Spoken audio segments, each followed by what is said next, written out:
불교의 전통 식사법 바루공양을 체험하는 프로그램이 서울 도심에서 펼쳐졌습니다. 시민들의 호응 속에 생명과 음식의 소중함을 체험한 자리였습니다. 월산 대종사를 조명하는 첫 학술대회가 다음 달 1일 불국사에서 열리기로 하면서 중도선을 이룬 스님의 수행과 가르침에 대한 관심이 커지고 있습니다.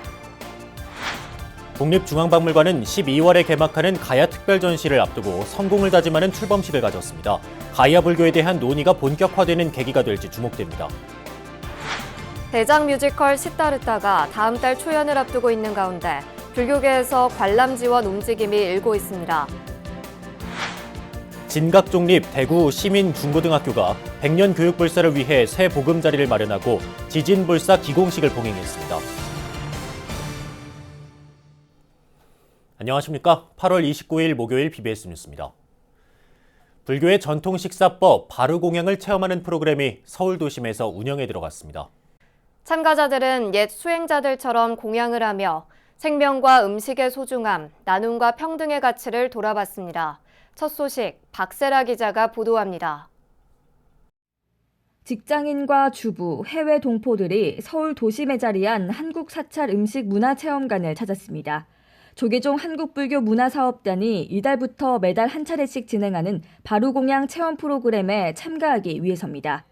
고즈넉한 산사의 템플스테이에서 경험할 수 있는 바루공양 체험을 앞둔 이들의 눈에 설렘과 호기심이 가득합니다.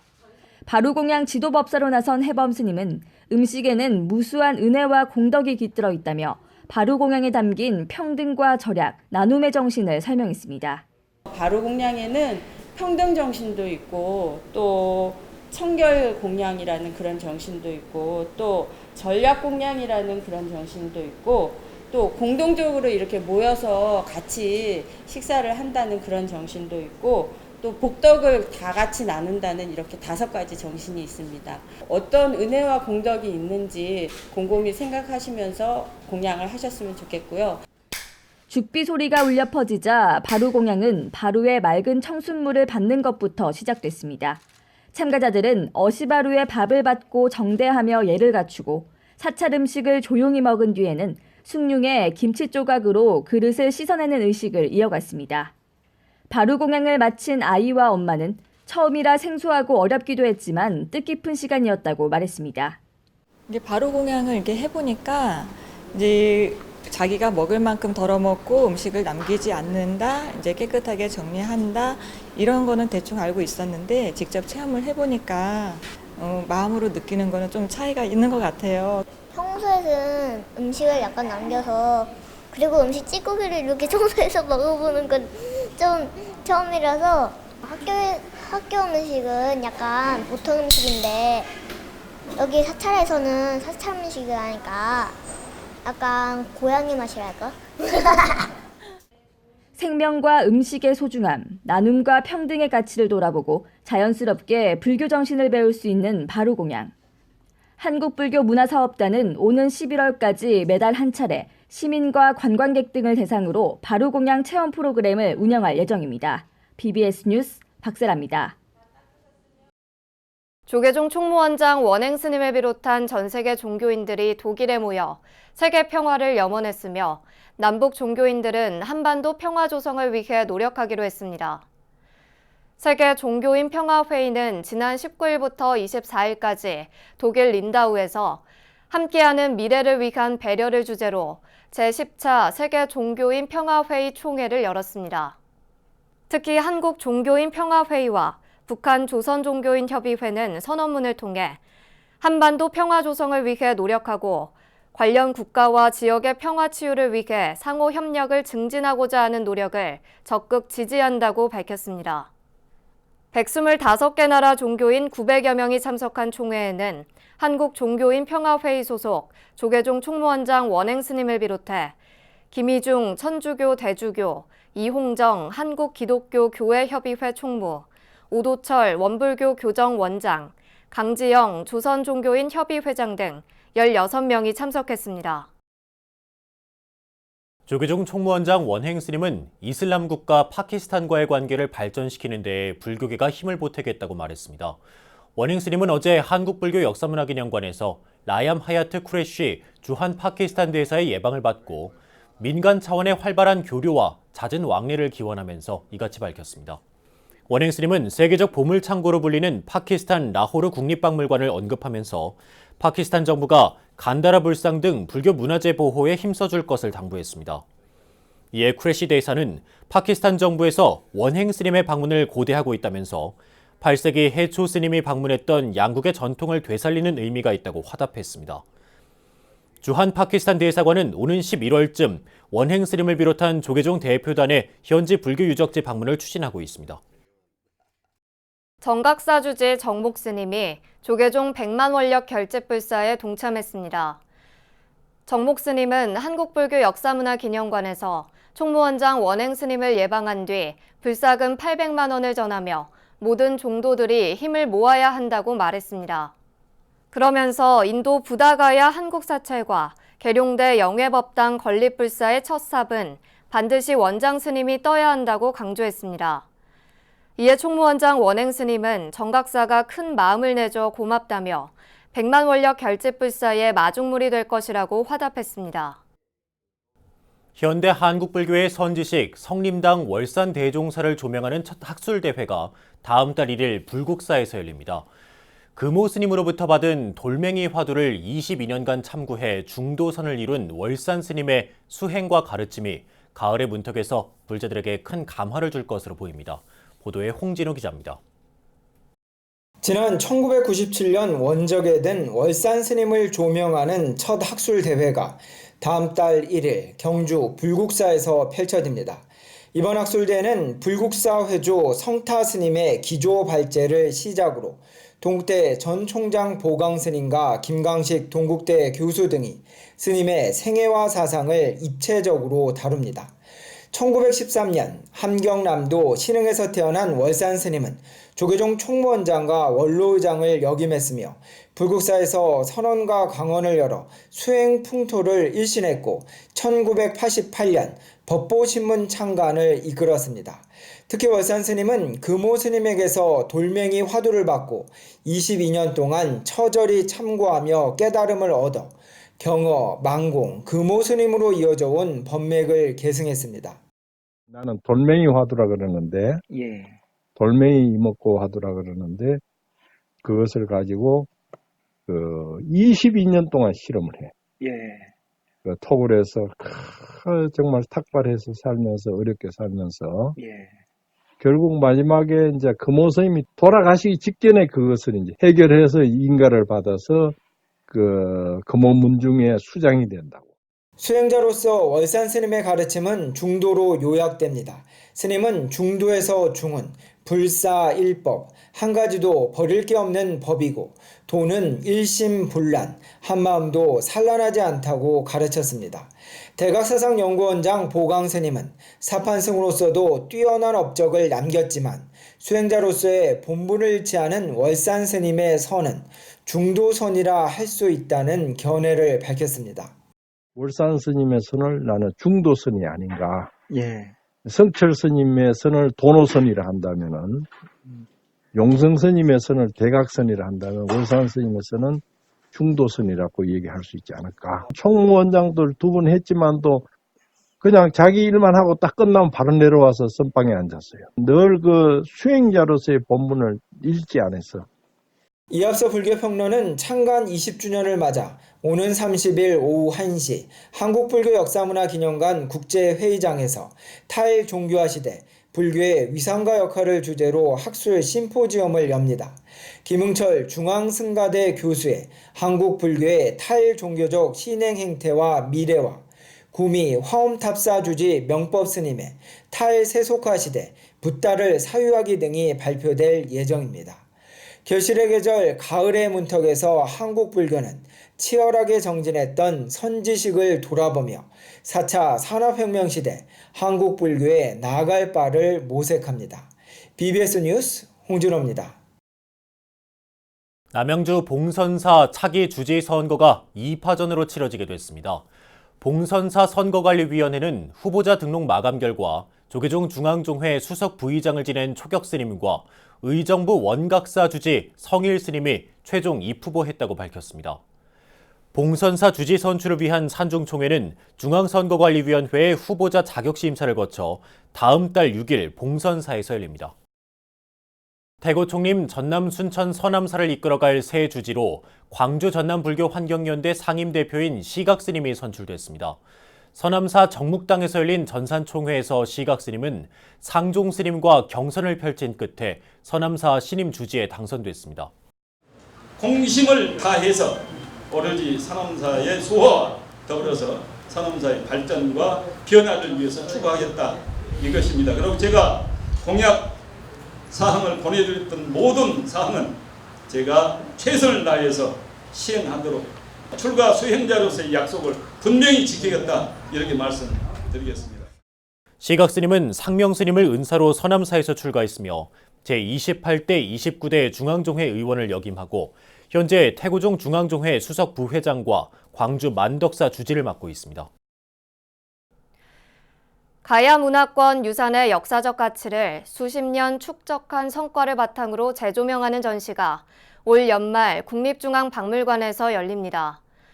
이례적으로 전시의 성공을 다짐하는 행사도 열렸는데요. 삼국유사의 기록으로만 전해져 온 가야 불교에 대한 논의가 이를 계기로 활기를 띨지 주목됩니다. 류기현 기자가 보도합니다. 오는 12월 국립중앙박물관에서 열리는 특별전 가야본성 칼과 현. 지난 91년 신비의 고대 왕국 가야 이후 28년 만에 선보이는 가야를 주제로 한 종합 전시회입니다. 그동안 가야는 고구려, 백제, 신라, 고대 삼국에 비해 정리된 기록이 부족해 상대적으로 주목받지 못했습니다. 이 때문에 이번 특별전은 수십 년에 걸쳐 진전된 관련 연구를 총망라해 가야사의 가치를 재조명하고 가야가 우리 문화에 기여한 부분을 제대로 인식하자는 취지를 담고 있습니다. 가야라는 나라가 사실은 기록이 참 적고 잘 알려지지 않았지만 우리한테 신비스러운 나라로 남아있지만 이 전시를 통해 가지고 동아시아, 동북아시아 지역에 있어서 이게 국제적인 문화를 가진 아주 중요한 그런 국가 체제였다는 것을 새롭게 인식하는 그런 계기가 되었으면. 전시 개막을 100일 앞둔 시점에서 국립중앙박물관은 상설전시관 으뜸홀에서 특별전 가야본성 칼과 현의 성공을 다짐하는 출범식을 개최했습니다. 이례적으로 전시 추진위원회도 발족했는데 이들은 특별전에 관한 자문, 가야사 복원과 홍보 등을 맡아 활동하게 됩니다. 가야의 문화가 또 일본 고대 문화의 한 큰 축 원료가 된다라고 하는 것이 전시를 통해서 증명이 되고 또 그런 의미에서 이 고대 한일 간의 관계를 푸는 데에 있어서도 중요한 전시가 될 것으로 생각을 합니다. 국립중앙박물관은 전시의 부재인 칼과 현에 대해 가야 문화를 함축적으로 설명하는 기본 개념이라고 밝혔습니다. 칼은 가야를 지킨 힘과 무력을, 현은 가야금과 화합을 의미합니다. 이 두 개의 핵심 키워드를 바탕으로 전시에는 국보, 보물 등 지정문화재를 포함한 천여 점의 유물들이 선보입니다. 칼은 바로 그 무기를 의미하고 바로 그 무력을 의미하는 거죠. 그리고 이 공존을 지키는 힘입니다. 네.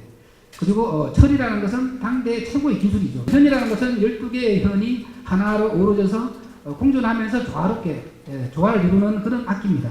물론 이제 대가야의 어떤 가시광이 그런 목적으로 이제 가야금을. 전시회는 가야 문화권 복원이 정부 핵심 국정과제로 추진되고 가야 고분군의 세계 문화유산 등재 추진 등이 탄력을 받고 있는 가운데 열려 의미를 더합니다. 2000년 전에 그렇게 정교한 철로 갑옷을 만들어서 사람뿐 아니고 말도 입혔다는 이거 자체는 아마 세계사에 굉장히 찾기 힘든 그런 유래가 아닐까 싶습니다. 가야 토기를 보시면 가야의 품성을 느낄 수 있을 것입니다. 아마 그렇게 천진하고 자연스러운 그런 이게 표현이 입혀진 그런 토기들은 세계에서 참 찾기 힘든. 전시회에서는 김수로 건국신화와 허왕호 전설을 영상으로 구현한 프롤로그 영상이 전시에 선보일 것으로 알려지면서 이를 계기로 가야 불교에 대한 논의가 재점화될 것이라는 관측도 나옵니다. 국립중앙박물관에서 열리는 가야본성 칼과 현은 12월 2일 개막식을 시작으로 내년 3월 1일까지 전시되며 서울 전시가 끝나면 부산에 이어 일본 순회전이 마련됩니다. 가야 문화에 담긴 화합과 공존의 정신이 이 시대를 살아가는 우리들에게 어떤 메시지와 감동을 전할지 주목됩니다. BBS 뉴스 류기환입니다. 대작 뮤지컬 시다르타의 다음 달 초연을 앞두고 불교계에서 관람 지원 움직임이 일고 있습니다. 최상급 출연진과 화려한 무대로 한국 불교 대표 뮤지컬이 될 것이란 기대감이 크지만 흥행에 빨간불이 켜졌기 때문입니다. 이현구 기자가 전합니다. 가을과 함께 불자들을 찾아온 뮤지컬 시다르타. 9월 5일부터 29일까지 서울올림픽공원 우리금융아트홀에서 부처님 생애를 그린 이 대형 창작 뮤지컬이 초연작을 선보입니다. 팬덤싱어의 곽동현, 걸그룹 레인보우의 노을 등 스타급 연예인들이 출연하고 불교 소재 뮤지컬로는 이례적일 만큼 다양한 장르의 흥겨운 음악이 무대를 채웁니다. 젊은 층이 문화 공연 속에서 불교를 부담 없이 접할 수 있는 더 없는 기회가 될 전망입니다. 하지만 개막을 일주일가량 앞둔 지금 창작 뮤지컬의 초연작이 갖는 티켓 판매의 한계와 제작비 부담에 따른 홍보 부족 등으로 뮤지컬 시다르타는 흥행에 빨간불이 켜졌습니다. 부처님의 생애 아무리 책을 잘 만들어서 보여줘도 젊은이들 요즘 안 읽어요. 그런 상황에서 뮤지컬 시다르타를, 그리고 또 부모님은 절에 다니는데 자식들은, 자녀들은 절에 안 다니잖아요. 다니다 해더라도 바깥에서 빙빙 돌고, 이럴 때 같이 자녀와 함께 뮤지컬 시다르타를 보면. 뮤지컬 제작진도 불교 소재 대중문화 공연에 대한 불자들의 적극적인 관심과 불교계 단체 지원 관람을 호소하고 나섰습니다. 한국 공연계에서 제대로 된 불교 뮤지컬을 한번 만들어보자는 일념으로 대본과 안무, 노래 창작에 심혈을 기울였지만 무대에서 관객들과 만나는 데는 현실의 벽을 실감했다고 말합니다. 불교계 쪽에서 많이 좀 도움을 주셨으면 하는 마음이고요. 저희 자랑이 아니라 저희 배우나 스태프분들이 정말 3달 동안 더운 이 날씨에 정말 열심히 만들었습니다. 그래서 아마 와서 보시면 알겠지만 작곡도 너무 아름답게 잘 나왔어요. 그러니까 아름다운 것뿐만 아니고 너무 감동적으로 가사나 곡이 너무 잘 나와서 정말 와서 보시더라도, 누구를 추천해 주시더라도 아마 실망하지 않으실 정도로. 현재 뮤지컬 시다르타에 대한 불교계의 관심과 성원은 조금씩 나타나고 있습니다. 개막 둘째 날인 다음 달 6일 동국대학교 총동창회와 교직원들이 1200객석 규모인 공연장 전체를 빌려 단체 관람에 나서기로 했습니다. 올여름 극장가의 가장 큰 기대작이었던 불교 소재 영화 나랏말싸미는 역사 왜곡 논란에 휩싸이면서 흥행에 실패했습니다. 나랏말싸미 내용에 대한 특정 세력의 노골적인 반감과 부정적 여론 조성에 맞서 불교계가 뒤늦게 단체 관람 지원에 나섰지만 큰 효과를 거두지는 못했습니다. 대한민국을 대표하는 불교 뮤지컬을 꿈꾸며 내년 동아시아 투어 공연을 계획하고 있는 시다르타에 불자들의 성원이 더해져야 할 때입니다. BBS 뉴스 이현구입니다. 법정 스님의 무소유 가치를 널리 알리기 위한 어린이 글짓기 대회가 열려 아이들의 순수한 글솜씨가 무소유 정신과 함께 되살아났습니다.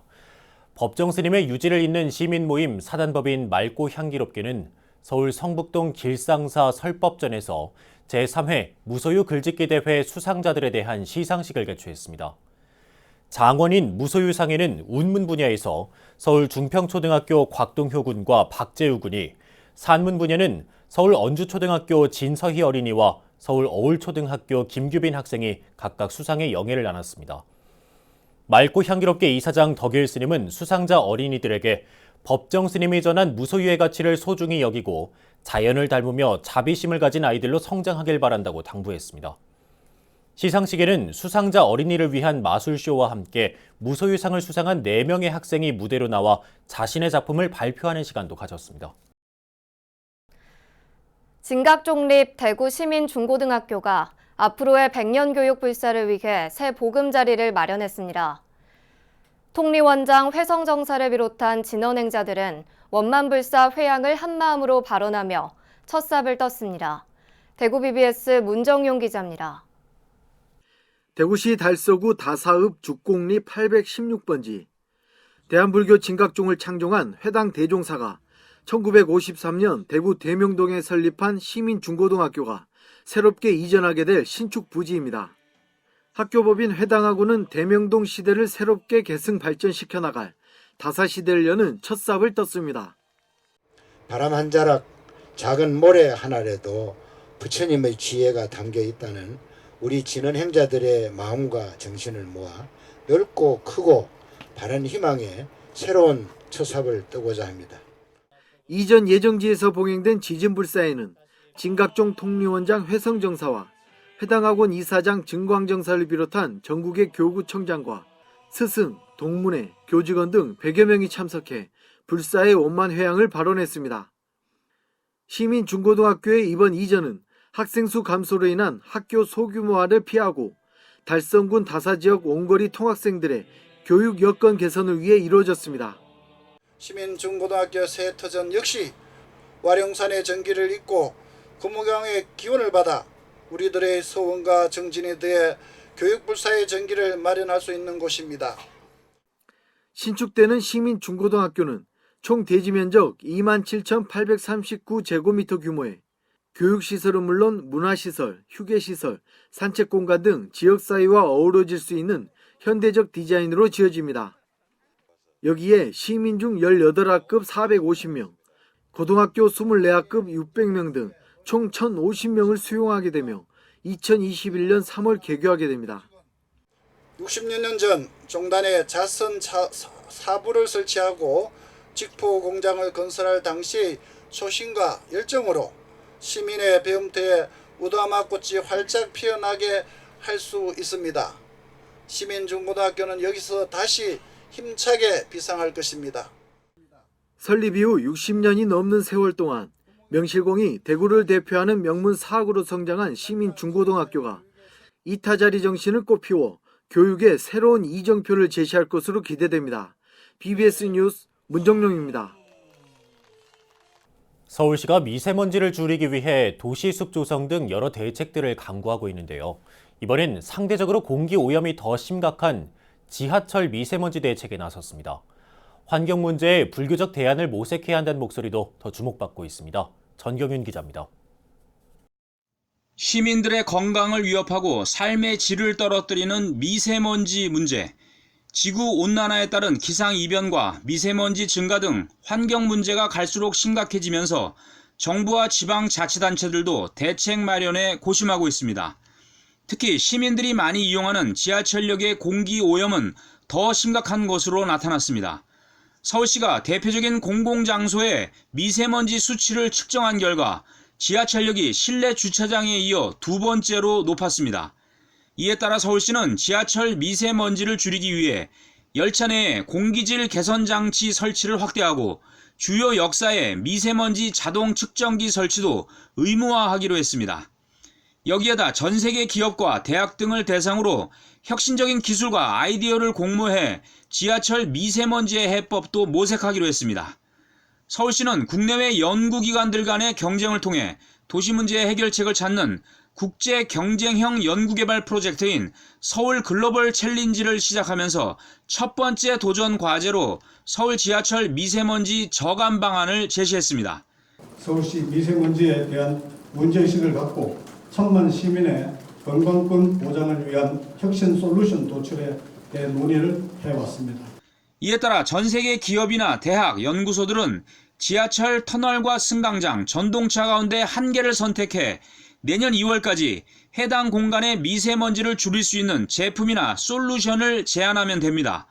서바이벌 프로그램의 경쟁 방식을 통해 최종 우승자로 선정된 제품은 서울시가 제작 개발비를 지원하고 해당 제품을 공공 구매해 성능과 효과를 시험하게 됩니다. 새롭게 시작되는 어떤 한 가지 과제에 대해서 여러 사람이 동시에 연구를 해가지고 가장 좋은 결과를 내는 것에 대해서 더욱더 이렇게 권장되는 그런 형태입니다. 이처럼 서울시를 비롯해 정부와 각 지방자치단체들이 미세먼지 등 지구촌 환경 문제의 해법을 찾기 위해 적극 나서고 있는 가운데 숲의 종교이자 생명평화의 종교로 불리는 불교의 적극적인 역할이 필요하다는 목소리도 커지고 있습니다. 도시 환경 개선을 위한 숲 조성과 나무 심기 등에 동참하고 공익적, 경제적 가치가 큰 사찰 숲의 활용 가치를 높이는데 불교계가 앞장서야 한다는 것입니다. 필요한 것만 소유하는 과도한 소비를 줄이는 그야말로 필요한 무소유의 어떤 정신이 생활 실천 속에 녹아날 때 그것이 모여서 큰 성과를 거둘 수 있는 부분이 있기 때문에 불교적 수행을 하는 사람들은 그런 데 적극적으로 동참해야 되고 일반 국민들도 그러한 삶을 살아가는 것이 미세먼지를 줄여가는 데 도움을 줄 수 있다 이렇게 생각하고 있습니다. 서울시가 시민들의 생활 환경 개선을 위해 적극 나서고 있는 가운데 미세먼지 등 환경 문제 해결을 위한 불교적 대안을 모색하는 노력이 더해져 지속 가능한 도시 문제 해법의 길이 열릴 수 있을지 주목됩니다. BBS 뉴스 정경윤입니다. 옛 스님들의 식사법 바루공양은 불교 승가 공동체의 상징이라고 할 수 있습니다. 각자의 그릇 4개로 식사를 하면서 남은 음식을 모두 먹고 청수물로 헹구는 이 식사법엔 청결함과 평등 사상이 담겨 있습니다. 이 전통 바루공양을 서울 도심 한가운데서 체험할 수 있는 프로그램이 운영에 들어갔는데요. 먹는 음식뿐만 아니라 우리 주변 모든 것을 절반만 채우고 깨끗이 비워내는 법을 배울 수 있는 자리가 되지 않을까 합니다. 네, 이상으로 8월 29일 목요일 BBS 뉴스를 마칩니다. 여러분 고맙습니다.